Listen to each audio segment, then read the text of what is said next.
बोलिए सद्गुरुदेव की जय। मोक्ष ध्यान से होगा या त्याग से, बताइए। मोक्ष ध्यान से होगा या त्याग से? ध्यान और त्याग मोक्ष साधना में दोनों के स्थान महत्वपूर्ण है। एक से नहीं हो सकता है, दोनों की जरूरत है। ध्यान की भी जरूरत है और त्याग की भी जरूरत है।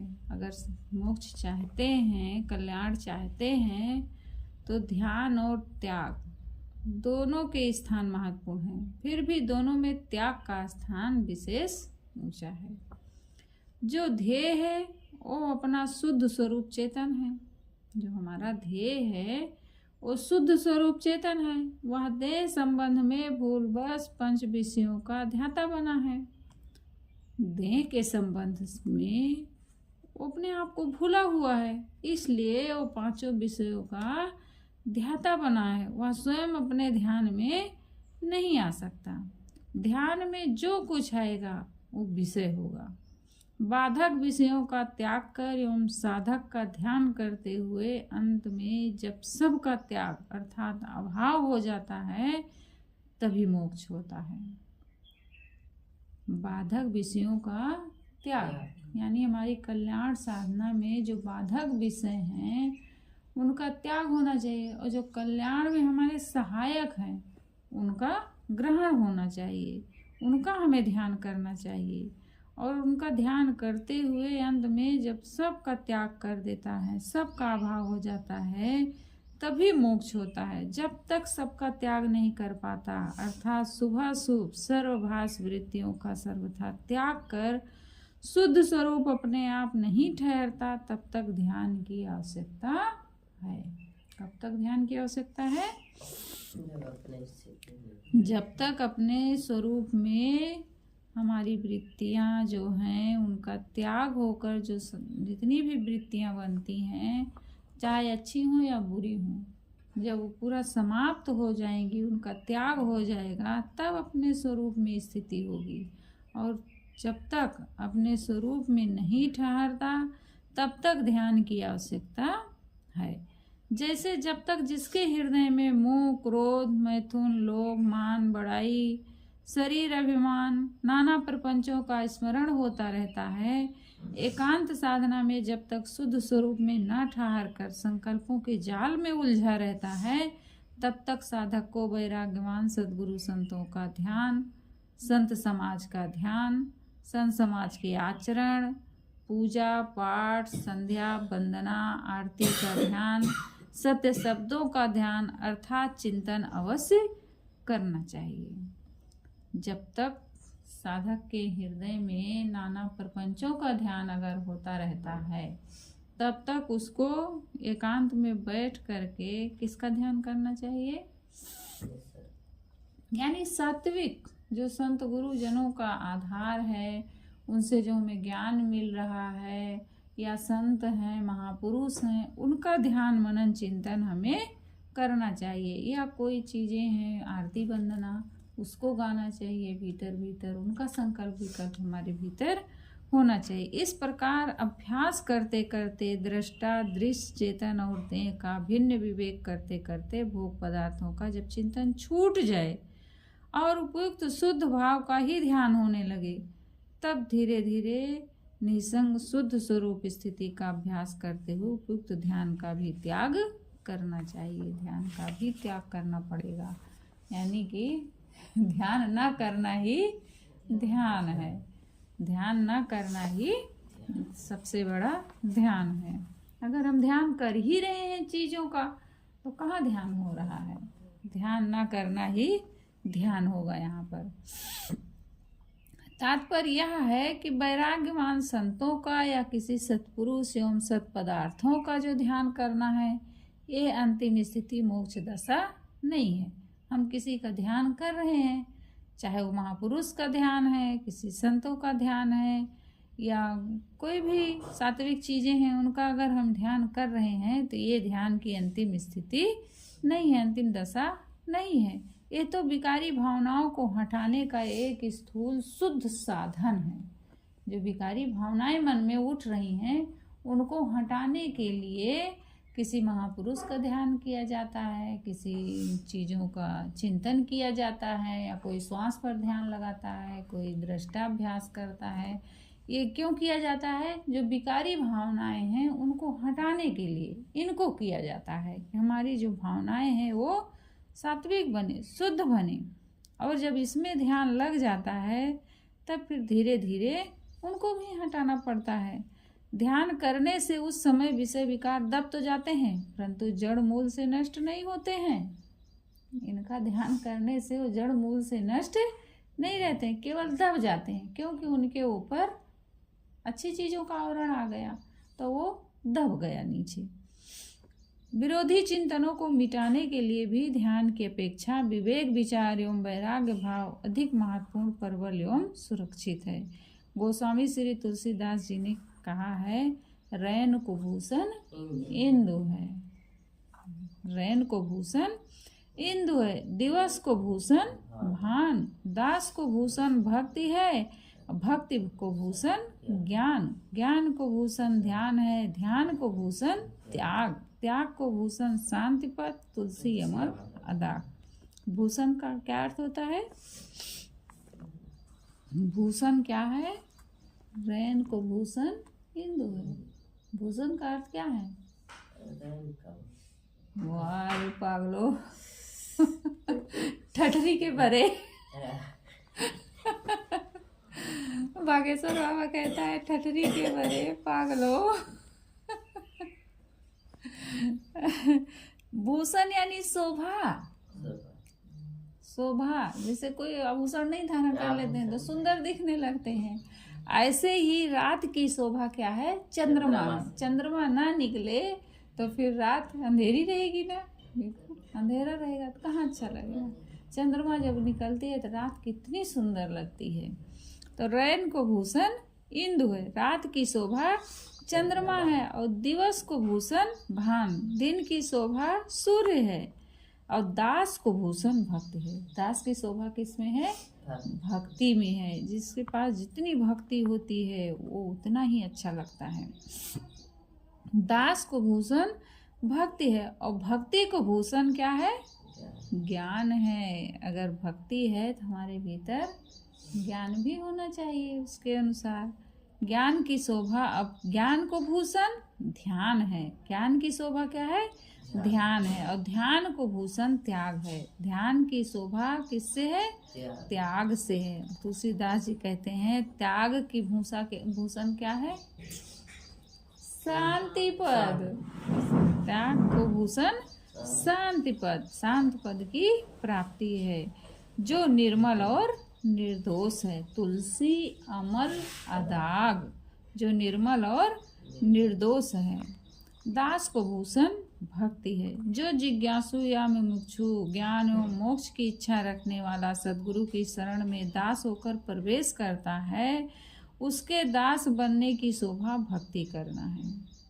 जो जिज्ञासु मुमुक्षु, ज्ञान एवं मोक्ष की इच्छा रखने वाला है और सद्गुरु की शरण में जा करके वो प्रवेश लेता है, तो उसके दास बनने की शोभा क्या है? भक्ति करना है। अगर वहाँ है और भक्ति नहीं करता है, भक्ति का अर्थ क्या होता है? श्रद्धा, विनम्रता, कोमलता, ये हमारे भीतर आना चाहिए। कोई भक्ति कर रहा, उसके ऊपर विनम्रता नहीं, उसके पास में कोमलता नहीं है, उसके पास श्रद्धा नहीं है, तो फिर वो क्या भक्ति करेगा? श्रद्धा से ही तो सेवा कर सकता है। वो श्रद्धा है ही नहीं, समर्पण है ही नहीं, तो कैसे भक्ति करेगा? तो उस दास बनने की शोभा किससे है? भक्ति करना है। और भक्ति कहते हैं इष्ट एवं उपास में प्रेम का होना। भक्ति किसको कहते हैं? इष्ट में प्रेम होना, श्रद्धा होना, उनकी आज्ञा मानना, उनकी सेवा करना। संसार में सब इष्टों से इष्ट एवं सब उपास्यों से उपास, प्रत्यक्ष बोधदाता वैराग्यवान सद्गुरु संत जन हैं। संसार में सभी इष्टों से श्रेष्ठ एवं उपास्य कौन है? जो वैराग्यवान बोधदाता प्रत्यक्ष हमारे सद्गुरु हैं, संत जन हैं।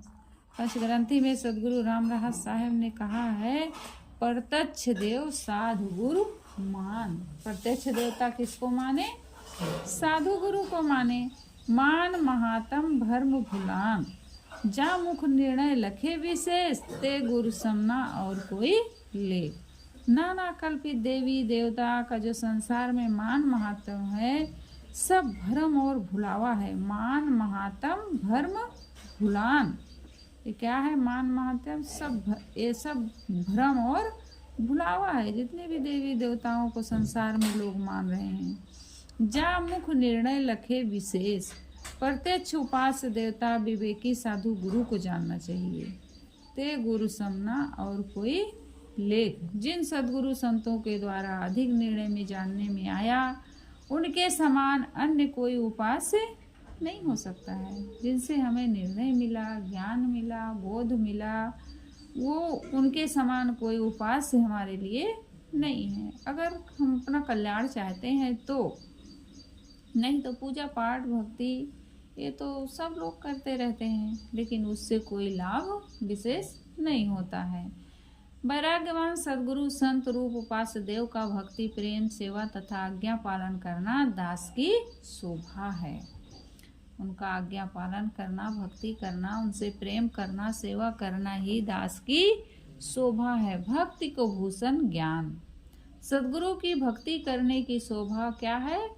स्वरूप का यथार्थ अपने ज्ञान हो जाए। भक्ति को भूषण ज्ञान, भक्ति करने की शोभा क्या है? कि उसे अपने स्वरूप का, अपने आप का यथार्थ बोध होना चाहिए, ज्ञान हो जाए।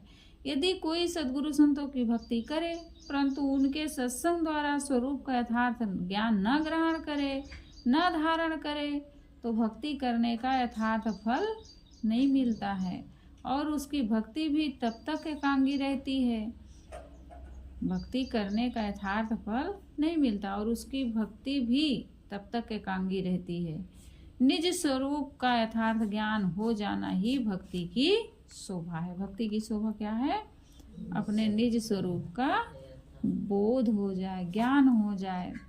अब ज्ञान को भूषण ध्यान है। स्वरूप का यथार्थ ज्ञान हो जाने की शोभा उसमें ध्यान लग जाना। स्वरूप का यथार्थ ज्ञान तो हो गया, लेकिन उसमें उसका ध्यान नहीं लगता है। चित्त दृढ़ हो जाए। किसी को वचन द्वारा स्वरूप का ज्ञान तो हो गया, परंतु मन कहाँ रमण कर रहा है?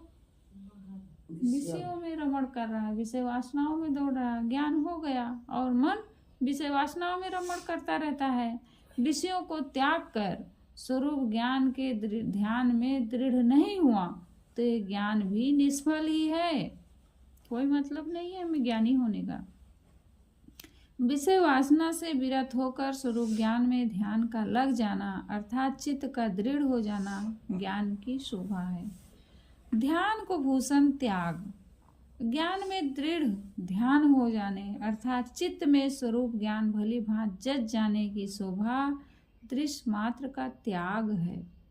कोई कहे कि मेरे ध्यान में स्वरूप ज्ञान जच गया है और वह संसार शरीर आदि सर्व दृश्यों से निराश हो, सबका अभाव न करे, तो उसका उपयुक्त कथन व्यर्थ है, क्योंकि स्वरूप ज्ञान के दृढ़ ध्यान हो जाने पर बाह्य भोगों में प्रियता करने की आवश्यकता ही नहीं रहती है। फिर करुणा भवन सदगुरु कबीर साहब कहते हैं, जो तू चाहे मुझको छाड़ सकल की आस। साहब कह रहे हैं, यदि अपने स्वरूप में स्थिति चाहते हो, मेरे समान स्थिति चाहते हो, तो सब की आशा छोड़ दो, यानी त्याग करो राजन, त्याग करो। त्याग से ही शांति मिलने वाली है।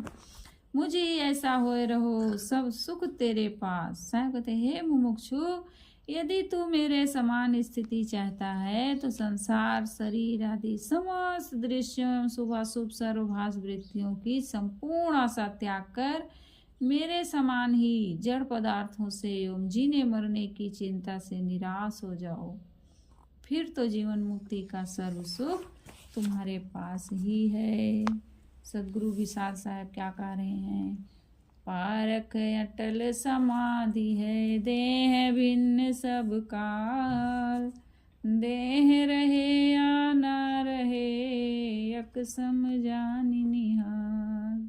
सोई रहस्य अपनाइए और कहूँ नहीं नीक। सबसे आप नीक हैं जहाँ रहे सब फीक।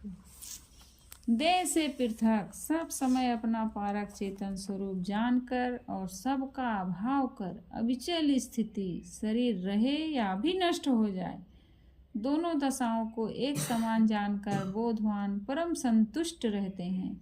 यही आचरण सबको अपनाना चाहिए, क्योंकि संसार में और कहीं कोई वस्तु नहीं है जो इसके समान अच्छी हो। सभी जड़ दृश्य जड़ पदार्थों से आप चैतन्य स्वरूप ही उत्तम है। उस स्वरूप में स्थित हो जाने पर समस्त जड़ दृश्य फीके तुच्छ एवं त्याज्य हो जाते हैं। स्वरूप ज्ञान में ध्यान जम जाने अर्थात स्वरूप ज्ञान की प्रियता हो जाने की यही शोभा है कि संसार शरीर आदि सर्व दृश्यों के राग का त्याग हो। त्याग को भूषण शांति पद, त्याग करने अर्थात सर्व दृश्यों का अभाव करने की शोभा शांति पद की प्राप्ति है। पूर्ण त्याग होते ही शांति पद की प्राप्ति अपने आप हो जाती है। कोई कहे कि मैंने त्याग तो किया है परंतु शांति नहीं मिली, तो उसका त्याग अधूरा है, सच में पूरा नहीं त्याग किया है। पूर्ण त्याग करने पर भी शांति ना मिले, ये हो ही नहीं सकता। बाह्य त्याग और आंतर त्याग दो त्याग होते हैं। बाह्य त्याग क्रिया साध्य है और आंतर त्याग भाव साध्य है। क्रिया साध्य होने से बाह्य त्याग सीमित है और भाव साध्य होने से आंतर त्याग निस्सीम है। कितना त्याग करोगे, बहुत त्याग करना पड़ेगा। जैसे किसी के पास एक चद्दर हो और वहाँ हजारों मनुष्य हों, वह 3 गज की चद्दर पर यदि हजारों मनुष्यों को बैठाना रूप सेवा करना चाहे तो नहीं कर सकता, परंतु हृदय से सबके प्रति हित कामना करे तो कर सकता है। चद्दर पर तो वह 10-5 मनुष्यों को ही बैठा सकता है। इसी प्रकार संसार के सारे प्राणियों की सेवा कोई नहीं कर सकता, परंतु सारे संसार के प्रति सेवा का भाव रख सकता है। कार्य का क्षेत्र सीमित होता है, भाव का क्षेत्र जो होता है वो निस्सीम होता है। उसकी कोई सीमा नहीं होती है, हम इतना उसको कर सकते हैं। उसके लिए केवल हम भावना ही, अच्छी भावना ही रख सकते हैं। इसी प्रकार बाह्य प्राणी पदार्थों का त्याग सीमित रूप में ही किया जा सकता है, परंतु भाव से शरीर संसार दृश्य मात्र का त्याग हो जाता है। जैसे कोई उत्तम भोजन का त्याग कर दे तो भी सादा उदासीन भोजन तो ग्रहण ही करना पड़ेगा। सादा अन्न का भोजन भी कोई त्याग दे तो भी फल फूल घास पत्ता पानी कुछ न कुछ पेट में अवश्य डालना पड़ेगा। कोई सुंदर कपड़े पहनना छोड़ दे तो भी साधारण कपड़े पहनने पड़ेंगे। उसे भी ना पहने तो टाट ही सही, टाट भी ना पहने तो भी सोते समय कोमल भूमि या घास पत्ता का आसन बनाना पड़ेगा। कोई कंकड़ पर तो नहीं सोएगा। यदि कंकड़ पर ही सोने लगे तो भी कंकड़ त्याग कर आग पर नहीं सोएगा। बाह्य सबका क्रियात्मक त्याग कर दे तो भी प्रारब्ध पर्यंत शरीर का त्याग तो नहीं किया जाएगा। शरीर निर्वाह में भी अनुकूलता का सर्वथा त्याग नहीं किया जा सकता। कपड़े ठाट टाट सब कुछ त्याग कर देने के पश्चात भी वो जहाँ सोएगा वहाँ कंकड़ कांटे बुहार कर साफ करेगा। यदि कंकड़ कांटे न साफ करे किंतु वहाँ यदि अंगार पड़ा हो तो उसको अवश्य हटा कर सोएगा। यदि ना हटाए तो हठ और अज्ञान सिद्ध होगा। एक बाबा जी मेला में उसमें सोते थे कांटे पर, ऐसे ला के झाड़ बहुत सारा नीचे बिछाए थे, उसी पर सोते थे नंगे। अब उनको तो दिखाना था, दिखावा करना है और वो अज्ञान भी है। अगर मान लो कोई कर भी रहा है इतना त्याग, शरीर को इतना तपस्या कर भी रहा है तो उसमें उसका अज्ञान है, उसको ज्ञान नहीं है। शरीर को तपाने से थोड़े कल्याण होगा भाई। मन के जो विकारी गंदी आदतें हैं उनको तपाओ। अब वो गांजा नहीं छोड़ सकते हैं, गांजा पीते हैं बैठ के, चिलम चढ़ाए हैं और सो रहे कांटे पर, तब भीतर के तो तुम्हारी आदत गई ही नहीं है। इधर गांजा पी रहे हो, चिलम पी रहे हो और इधर देखो तो कंकड़ में कांटे में सो रहे हो। हाथ ऐसे खड़ा किए हैं, कितना वर्ष हो गया रहा होगा, नाखून इतना बड़ा बड़ा हो गया था उसका, ऐसे नाखून ऐसे यहाँ तक लटक आया था, हाथ ऊपर किए पूरा।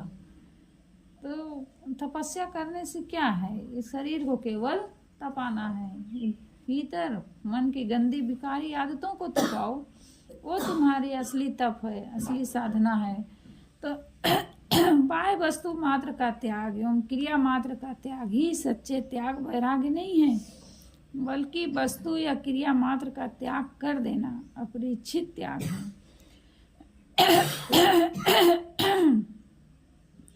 वैराग की एकांगी क्रिया धारा में बह जाना है। सदगुरु कबीर कहते हैं, चंदन बास निवारहूं, तुझ कारण बन काटिया, जियत जीव जन मारहूं, मुए सबे निपातिया। साहब कह रहे हैं कि मैंने तुम्हारे लिए भ्रांतियों का जंगल काट दिया, तुझ कारण बन काटिया। ये जो तपस्या है और जो अनेक प्रकार के कर्म कांड हैं, मैंने सारे जंगल तुम्हारे कल्याण के लिए काट दिया है। जियत जीव जन मारो, तुम जीते जी अपने आप को तपस्या में मत जलाओ, मुझे सब निपातिया। गोस्वामी तुलसीदास जी भी यही कहते हैं, देह सुखाए पिंजर किए, धरे रहन दिन ध्यान, तुलसी मिटे न वासना, बिना विचारे ज्ञान। बाह्य त्याग की विवेक पूर्वक एक सीमा रखनी चाहिए, त्याग की भी एक सीमा होनी चाहिए, और अंतर्भाव